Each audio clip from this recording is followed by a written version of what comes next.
Video देखने वाले सभी मेरे प्रिय साथियों को नमस्कार।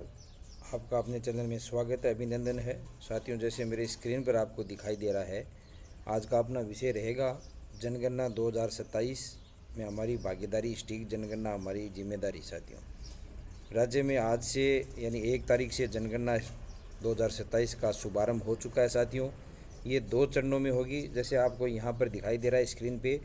प्रथम में 1 मई से 15 मई, ये जो दिखाई दे रहा है 1 मई से 15 मई के बीच 2026 तक नागरिक स्वयं अपनी गणना कर सकते हैं। तो सरकार ने नागरिकों को स्वयं को गणना, अपनी जनगणना है स्वयं करने का मौका दिया है। ये कैसे करना है, ये आज का अपना विषय रहेगा। साथियों, मैं बताऊंगा कि प्रत्येक नागरिक अपनी स्वयं जनगणना कैसे ऑनलाइन करे, ये वीडियो है। और उसके बाद में साथियों द्वितीय चरण है, उसमें 16 मई से 14 जून 2026 तक जनगणना कर्मी घर घर जाकर आपके मकानों की गणना करेंगे। और उसके बाद में सब गणना की दी जो लिंक है साथियों, ये लिंक दे रखा है। इस लिंक को मैं मेरे डिस्क्रिप्शन बॉक्स में और दे दूंगा, आप वहाँ जाके विवरण में जाके देख सकते हो। https://se censusgovernment.in, तो ये लिंक है इसका। उसके बाद में जैसे इसको नीचे स्क्रॉल करते हैं तो सब गणना की प्रक्रिया साथियों ये थोड़ा सा दे रखा है। आप अपने मोबाइल में सेल्फ इनुमरेशन ऐसे करके लगाएंगे तो ये अपने आप खुलेगा। जैसे ये वेबसाइट आपको सर्वप्रथम साथियों ये लगानी है अपनी मोबाइल पे, तो मोबाइल से या जिससे भी करते हो तो इस वेबसाइट पे जाओगे तो फिर सेल्फ इनुमरेशन विकल्प आएगा, नीचे दिखाई देगा, उसको आपको चुनना है। उसको चुनने के बाद में अपना मोबाइल नंबर उस पर दर्ज करना होगा। मोबाइल नंबर पे OTP आएगी, फिर कुछ जानकारी साथियों मांगी जाएगी, वो जानकारी आपको भरनी है। यानी इसके जो 6 स्टेप हैं साथियों वो बता रखे हैं यहाँ पर, 6 स्टेप कौन कौन से हैं वो जानकारी आपको भरनी है। भरने के बाद में सभी जानकारी भरने के बाद में नीचे सबमिट बटन है 5 नंबर बिंदु, वो दबाना है और फिर सफलतापूर्वक सबमिट हो जाएगा साथियों। तो ये इस प्रकार जैसे मोबाइल नंबर दर्ज करने हैं और फिर OTP प्राप्त करने पर क्लिक करोगे तो यहाँ OTP दर्ज करनी है और यहाँ से लॉगिन करना है। तो सही और पूर्ण जानकारी दर्ज करनी है साथियों। एक ही परिवार की गणना एक बार ही करें, जानकारी केवल एक बार दर्ज होगी। आपकी जानकारी पूर्ण गोपनीय रखी जाएगी। किसी भी सहायता के लिए नज़दीकी जनगणना कर्मी से संपर्क करें, जो आपके वहाँ पर है जनगणना कर्मी जिनकी ड्यूटी लगी है, उनसे आप संपर्क कर सकते हैं, वो सरकारी कर्मचारी हैं साथियों। और आप यहाँ पर QR लिंक पर जाने के लिए QR से भी स्कैन कर सकते हैं। तो ये 6 बिंदु हैं जो बताए गए। इन 6 बिंदुओं का कार्य साथियों आपको करना है। कैसे ऑनलाइन होना है वो अपन देखते हैं साथियों। और लिंक है वो मैं मेरे डिस्क्रिप्शन बॉक्स पे या कमेंट बॉक्स में डाल दूंगा साथियों, आप वहाँ से जाके डायरेक्ट खोल सकते हैं। तो चलते हैं साथियों ऑनलाइन कैसे करना है इसके लिए, और कौन कौन से महत्वपूर्ण प्रश्नों की क्या उत्तर होंगे, संपूर्ण जानकारी मैं आपको दूंगा। अंत तक आप मेरे वीडियो में बने रहें ताकि किसी प्रकार की आपको समस्या न आए। साथियों, जैसे ही आप कंप्यूटर स्क्रीन पर HTT लगाओगे तो ये देखो वेबसाइट आ चुकी है यहाँ पर https://se.censusgovernment.in लॉगिन। तो इस पर आप क्लिक करें। जैसे ही इस पर क्लिक करेंगे तो फर्स्ट ऑप्शन ये दिखाई दे रहा है आपको, ये खुल चुका है साथियों, सेल्फ इवोल्यूशन SE, इस पर क्लिक करना है। इस पर जैसे ही आप क्लिक करेंगे तो इस प्रकार का इंटरफेस है वो खुलकर आपके सामने आ जाएगा, जो मैंने अभी बताया था, भारत की जनगणना सेल्फ इवोल्यूशन। और इसमें कुछ ये बिंदु दे रखे हैं, इनको आप ज़रूर थोड़ा सा यहाँ देख लेना। ये आपकी सबसे पहले डेट आएगी साथियों की, किस डेट को आप कर रहे हो। फिर सौ गणना की अवधि आएगी, ऐसी पीरियड यहाँ पर। और फिर सौ गणना के प्रश्न हैं, ऐसी क्वेश्चंस हैं वो आप यहाँ पर देख सकते हो। इससे संबंधित वीडियो आप यहाँ से देख सकते हो। यूज़र गाइडलाइन यहाँ पर है। तो इस प्रकार FAQ जो कुछ क्वेश्चन है वो पर यहाँ पर मिलेंगे। और ये यहाँ पर जो टाइमिंग है दे रखा है साथियों की 6 से 12 मिडनाइट तक, ये आप देख सकते हो। इसको मतलब इस यूज़ कर सकते हो सुबह 6 बजे से रात की 12 बजे तक। इस ऐप को आप सौ गणना की में आप यूज कर सकते हो। यहाँ पर सबसे पहले साथियों आपको करना क्या है लॉगिन में, कि सबसे पहले आपको स्टेट का सिलेक्शन करना है कि आप आंध्र प्रदेश से हो, आसाम से हो, बिहार से हो, UP से हो, कहाँ से भी हो। तो आपको वो एक सिलेक्ट करना है। जैसे यहाँ मैंने राजस्थान सेलेक्ट कर लिया। उसके बाद में ये कैप्चा जो आपको दिखाई दे रहे हैं, ये कैप्चा यहाँ पर आपको फीड करना होगा और फिर वेरीफाई एंड प्रोसेस करना होगा। तो इस प्रकार आएगा साथियों। वेलकम, स्वागत है आपका जनगणना 2027 के मकान सूचीकरण कार्य चरण के 100 गणना यानी SE पोर्टल पर आपका स्वागत है। इस पोर्टल के माध्यम से आप संबंधित मकान सूचीकरण हेतु अपने परिवार से संबंधित जानकारी प्रदान कर सकते हैं। इस प्रक्रिया को पूरा करने में लगभग 10 से 15 मिनट लगेंगे। पुष्टि और सबमिट के बाद आपको SMS और ईमेल यदि प्रदान किया जाता है के माध्यम से एक गणना पहचान संख्या प्रदान की जाएगी। जब जनगणना प्रगणक आपके घर आए तो कृपया अपने परिवार के लिए मकान सूचीकरण कार्य को पूरा करने के लिए उनके साथ यह पहचान संख्या साझा करें। यानी जो पहचान संख्या साथियों देंगे वो पहचान संख्या आपको अपने मोबाइल नंबर पे मैसेज में या कहीं भी सेव कर लेनी है। और जैसे ही प्रगणक है, जो प्रगणक नियुक्त किए गए हैं जनगणना कार्य के लिए, वो आपके घर में आएंगे 16 मई के बाद, तो उनको वो पहचान संख्या आपको बतानी है, वो उसको आपको सेव रखना है साथियों। और अगर इंग्लिश में आपको देखना है तो आप नीचे स्क्रॉल करके इंग्लिश में इसको पढ़ सकते हो और उसके बाद में ओके पर क्लिक करें साथियों। जैसे ही आप ओके पे क्लिक करेंगे अन्य ऑप्शन खुलकर सामने आ जाएंगी। Name of the head of the house hold, यानी घर के मुखिया का नाम यहाँ पर आपको भरना है, यहाँ पर मोबाइल नंबर भरना है और यहाँ पर ईमेल आईडी लगा के वेरीफाई और प्रोसेस करना है साथियों। तो इस प्रकार साथियों जो हेड ऑफ है यहाँ पर name of the head of house hold, ये आप अच्छी तरह से जांच कर लें कि किसको बनाना है। जो आपके परिवार में मुखिया है, जैसे आप क्या घर में मेन मुखिया है, उसको बनाना है। इसके लिए आप यहाँ पर FAQ देख सकते हैं, या यूज़र गाइडलाइन देख सकते हैं, या गणना प्रश्न पत्र से भी यहाँ देख सकते हैं। और यहाँ पर टिक लगा के भी साथियों इसके लिए आप जानकारी ले सकते हैं। मोबाइल नंबर भरें, ईमेल एड्रेस है तो भरें, अदरवाइज़ ज़रूरी नहीं है। और वेरीफाई प्रोसीड है, उस पर क्लिक करें। OTP सक्सेसफुली का मैसेज आ जाएगा, आप इसको ओके कर दें। यहाँ पर आप अपनी लैंग्वेज है वो सिलेक्ट कर लें साथियों, हिंदी, इंग्लिश, गुजराती, जो भी है, मराठी। तो मैंने जैसे हिंदी सेलेक्ट कर लिया, यहाँ OTP भर दिया और वेरीफाई OTP पे क्लिक कर दें।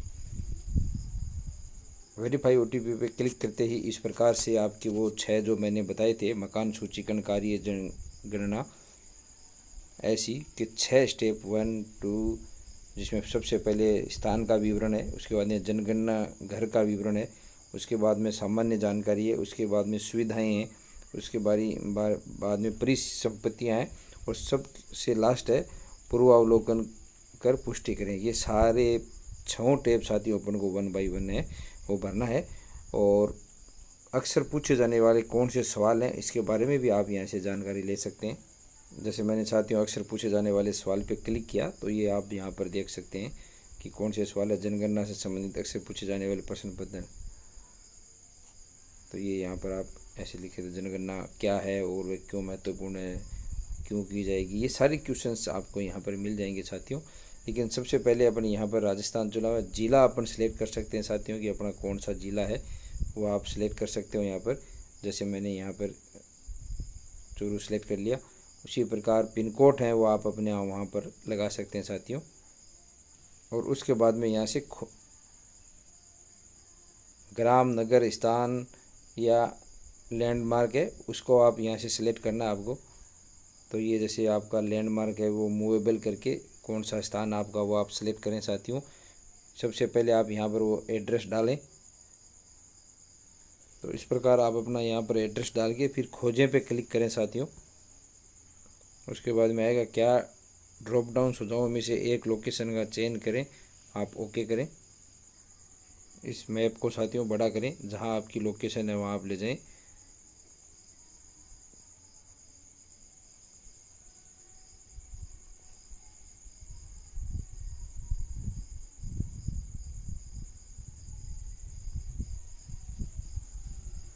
तो ऐसे इस क्रसर को सेम यहाँ पर लाकर जो भी ये अपना भवन है इस पर क्लिक करके फिर पुष्टि करने पर क्लिक करना साथियों। तो ये अक्षांश व देशांतर है वो आपका यहाँ पर आ जाएगा। तो इस प्रकार साथियों जो मैंने मेरा पिन पॉइंट है वो चुन लिया, फिर स्थान की पुष्टि करने पे क्लिक करें। तो इस प्रकार अक्षांश और देशांतर है वो दोनों आ जाएंगे। उसके बाद में आप नीचे स्क्रॉल करें, फिर इस सहजे पे और आगे बढ़े पे जैसे ही क्लिक करेंगे आपको पूछेगा राज्य केंद्र शासित राजस्थान, जिला चूरू, आवासीय, कृपया पुष्टि करें, लोकेशन होने की सही स्थिति में प्रगणक के पास नहीं जाएगा, हाँ कर दें। उसके बाद में साथियों ये जनगणना घर का विवरण है वो आपको भरना है। जैसे ये सबसे फर्स्ट नंबर में आ गया, जनगणना मकान है एक भवन या भवन का हिस्सा है जिसे सड़क या साझा आंगन या सीढ़ी आदि से अलग मुख्य प्रवेश द्वार होने के कारण एक अलग इकाई के रूप में उपयोग या मान्यता दी जाती है। यानी जनगणना मकान के फर्श में प्रयुक्त सामग्री का विवरण है। ये जो फर्श है वो मिट्टी से बना हुआ है, लकड़ी बांस से बना हुआ, पक्की ईंट से बना हुआ, पत्थर से, सीमेंट से, या फर्श की टाइल है, या अन्य कोई घास फूस, बांस, प्लास्टिक, पॉलीथीन ये या अन्य कोई। तो इसमें अपन साथियों सीमेंट लिख सकते हैं, एक अपने को भरना होगा। उसके बाद में दूसरा प्रश्न है, जनगणना मकान के दीवार में प्रयुक्त प्रमुख सामग्री, यानी दीवार में क्या क्या प्रयुक्त किया गया। पत्थर मसाला गारा के साथ नहीं है, पत्थर मसाला गारा के साथ है, पक्की ईंट है, कंक्रीट है। तो इसमें से कोई एक आपको, एक पत्थर मसाला गारा के साथ एक मैंने सेलेक्ट कर लिया। उसी प्रकार जनगणना मकान में छत में प्रयुक्त सामग्री, तो छत में जैसे घास फूस, बांस, लकड़ी इत्यादि। गाँव ये ग्रामीण इलाकों में कच्चे घर भी ऐसे होते हैं। पक्की ईंट है, पत्थर है, स्लेट है, या कंक्रीट है, या अन्य कोई। तो इनमें से ये जीआई धातु या एस्बेस्टस चादरें यानी किससे मिलकर बनी होती है। तो ये हैं आप पत्थर या से साथियों, जैसे मैंने कर दिया। उसके बाद में जनगणना मकान की स्थिति अच्छी है, रहने योग्य है, जीर्ण शीर्ण है, तो यहाँ पर अच्छी कर दी। और सहजे आगे बढ़ें, ठीक है, पुष्टि करते हैं। उसके बाद में फोर्थ नंबर सूचना है वो खुल के सामने आ जाएगी साथियों। इसमें इस परिवार में सामान्यतः रहने वाले व्यक्तियों की कुल संख्या, ये यहाँ पर आपको भरनी है कि कितने व्यक्ति हैं। अब यहाँ जैसे परिवार का मुखिया का नाम आ गया, परिवार के मुखिया का नाम, पुरुष, लिंग क्या, अज्जा जजा, ये अन्य अनुसूचित जनजाति से हैं, तो ये आप अन्य से लिखें साथियों। और अगर SC ST हैं तो SC हैं तो अज्जा, और ST हैं तो ये अन्य जनजाति, ये आप भरें साथियों जो भी है। और इस मकान के स्वामित्व की स्थिति, तो यहाँ पर अपना लिखना है, या किराए का परंतु अन्यत्र अपना मकान है, ये भी आप लिख सकते हो। और तीसरी स्थिति है किराए का एवं अपना कोई मकान नहीं है, और एक अन्य है। इनमें से जो भी संबंधित विकल्प है वो आप भरें। रहने योग्य उपलब्ध कमरों की संख्या यहाँ पर आप भरें साथियों। अब इस परिवार में रहने वाले कुल कमरों की संख्या साथियों भर दी, रहने वाले विवाहित दंपतियों की संख्या यहाँ पर भर दी। और ये सभी चीज़ें भरकर उसके बाद में सहजें और आगे बढ़ें पे क्लिक कर दें। हाँ, आप यहाँ पुष्टि करना चाहते हो, आप यहाँ कर दें। ये यहाँ पे सक्सेसफुली हो गया साथियों। तीसरा, चौथी जानकारी खुल चुकी है। पेयजल का प्रमुख स्रोत क्या है, तो कुआं, हैंडपम्प, ट्यूबवेल, झरना। नल का पानी उपचारित स्रोत से, नल का पानी अनउपचारित स्रोत से, टैंक, तालाब, झील, सीलबंद पैकेट बोतल या अन्य स्रोत। तो जैसे आपके टैंक है तो टैंक साथियों लिख सकते हो, इसमें से एक ही सिलेक्ट करना होगा। तो नल का पानी उपचारित स्रोत से भी अपन कर सकते हैं, और यहाँ पर एक ही चुना जाएगा साथियों। दूसरा, पेयजल स्रोत की उपलब्धता, परिसर के अंदर, परिसर के निकट। तो अपन परिसर के निकट, परिसर के अंदर या दूर जो भी है स्थिति आप कर सकते हो। प्रकाश का मुख्य स्रोत, बिजली, मिट्टी का तेल, सौर ऊर्जा, अन्य। तो अपने बिजली या लाइट हैं वो कर देते हैं। शौचालय की सुलभता, केवल परिवार के उपयोग हेतु, केवल अन्य परिवार के साथ सांझे में, या सार्वजनिक शौचालय किस का यूज करते हैं, तो केवल परिवार के लिए हैं साथियों, तो परिवार के लिए। यहाँ पर नहीं है तो खुले में आप ऑप्शन लगाएं साथियों। तो जिस प्रकार का अगर शौचालय हैं तो किस प्रकार का है, केवल परिवार के लिए आप उन शौचालयों का उपयोग कर रहे हो जो परिवार के लिए है, या सार्वजनिक शौचालय का उपयोग कर रहे हो, यानी परिवार के साझा शौचालय का उपयोग कर रहे हो, वो यहाँ पर लिखें। अगर नहीं है तो यहाँ खुले में लिखें। और शौचालय का प्रकार यानी आपको लिखना पड़ेगा, पाइप सीवर पद्धति है, या सेफ्टी टैंक है, या अन्य है। तो अपन ने यहाँ सेफ्टी टैंक कर दिया। या फिर 2 गड्ढा शौचालय है जिसमें स्लेब के साथ है, उन्नत हवादार गड्ढा है, या स्लेब के बिना है। एकल गड्ढा शौचालय या सर्विस शौचालय, इसमें से कौन सा है, या आप अप्रोप्रिएट साथियों यहाँ पर चुनें। गंदे पानी की निकासी किस से जुड़ी हुई है, ढकी नाली से, खुली नाली से, किसी भी नाली से नहीं। तो ये आप ऑप्शन चुनें, आप जो भी हैं। उसके बाद में परिसर के अंदर स्नान सुविधा की उपलब्धता है, यानी स्नानागार है या छत के बिना स्नानागार है या नहीं है, जो भी है आप उपयुक्त चुने साथियों। रसोई घर एलपीजी या पीएनजी गैस कनेक्शन की उपलब्धता है, रसोई घर में खाना पकाते हैं, एलपीजी पीएनजी गैस कनेक्शन उपलब्ध है तो ये एलपीजी गैस हो जाएगा साथियों। अगर नहीं है तो आप नहीं करें। घर के भीतर खाना पकाते हैं परंतु रसोई घर में नहीं, या आप सिलेक्ट कर सकते हो। इनमें जो भी ऑप्शन है, खुले में या घर के बाहर खाना पकाते हैं, जो भी आपका है वो। खाना पकाने के लिए प्रयुक्त मुख्य ईंधन क्या है, तो जलाऊ लकड़ी, फसल का अवशेष, उपजा और पक्का कोयला, लिग्नाइट है, एलपीजी गैस है अगर एलपीजी गैस इस्तेमाल कर रहे हो तो, या बिजली से है, या बायोगैस है, गोबर बायोगैस है, जो भी है साथियों करके और सहजें और आगे बढ़ें, हाँ कर दें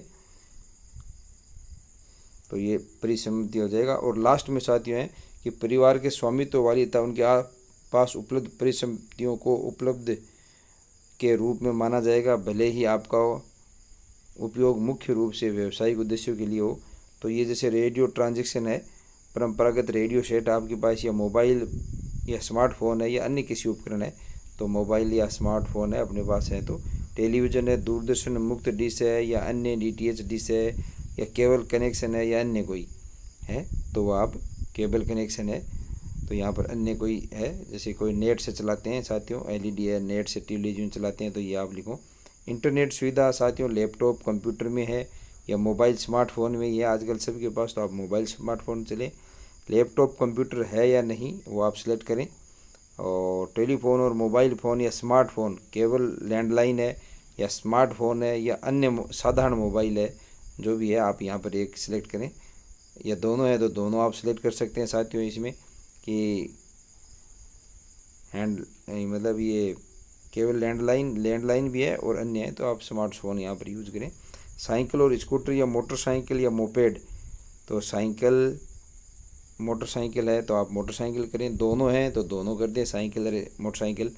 फिर कार, जीप, वैन, अगर इनमें से कोई है तो आप हाँ करें, अदरवाइज़ ना करें।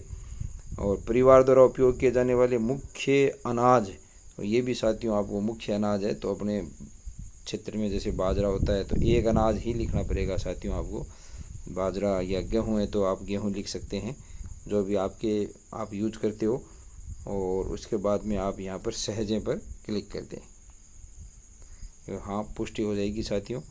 यहाँ पर अवलोकन, तो स्थान का विवरण ये सभी फिर आ जाएगा साथियों, आपके लोकेशन, आवास, जनगणना का घर, मतलब ये पूरा फिर डिटेल है आपके, यहाँ आप देख सकते हो जो आपने भरी वो नीचे सामग्री पूरी लिखी हुई आएगी।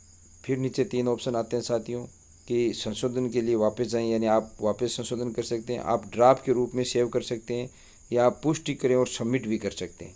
तो ड्राफ्ट के रूप में सेव एक बार कर लेना चाहिए साथियों, पुष्टि बाद में कर देनी चाहिए दोबारा एक बार चेक करा के। तो यहाँ आ गया है आपका डेटा ड्राफ्ट के रूप में सेव किया गया, अतः इस 15/5/2026 तक संपादित कर सकते हैं और अंतिम रूप से सबमिट कर सकते हैं। यानी ये 15/5/2026 से पहले साथियों आपको ऑनलाइन कार्य करना पड़ता है। बहुत ही आसान तरीका है साथियों, घर बैठे बैठे आप इसकी जनगणना में जो मकान सूचीकरण का कार्य है वो 1 से 15/5/2026 तक है, इसी समय अवधि में आपको करना होगा। उसके बाद में प्रगणक हैं जो सरकारी कर्मचारी हैं वो घर घर आके करना जनगणना या आपके मकान सूचीकरण का कार्य करेंगे। तो इस प्रकार साथियों मैंने आपको बताया कि मकान सूचीकरण कार्य कैसे करना है, ऑनलाइन घर बैठे मोबाइल से कैसे आप कर सकते हो। तो अगर साथियों आप पुष्टि करें और सबमिट करें, आप अच्छी तरह से चेक कर लिया आपने, उसके बाद में आप पुष्टि करें और सबमिट पे क्लिक कर सकते हैं। यहाँ पर क्लिक करते हैं साथियों, तो यहाँ साथियों हाँ पे क्लिक कर दें। इस प्रकार आपके डाटा हैं वो सफलतापूर्वक सबमिट हो गए हैं, साइन आ जाता है साथियों। आपसे अनुरोध है कि अपना मकान सूचीकरण यानी HLO पूरा करने के लिए इस गणना ID यानी SCID, ये जो यहाँ ID दे रखी है साथियों जो मैंने कवर कर रखी है, को प्रगणक के साथ साझा करें। यदि नहीं तो प्रगणक द्वारा एक नई गणना की आवश्यकता हो सकती है। तो ये आपके मोबाइल पे भी मैसेज आ जाएगा साथियों इसका, और इसका आप स्क्रीनशॉट भी लेके रख सकते हैं। तो इस प्रकार मैंने आपको संपूर्ण जानकारी दी है साथियों। आप मेरे चैनल को सब्सक्राइब ज़रूर करें और वीडियो अच्छा लगे तो अधिक से अधिक आम लोगों तक इसको भेजें ताकि लोग स्वयं अपनी जनगणना कर सकते हैं। कार्मिकों के लिए ये बहुत ही लाभदायक होगा। धन्यवाद। आपका प्रिय दोस्त महीप सिंह राठौड़।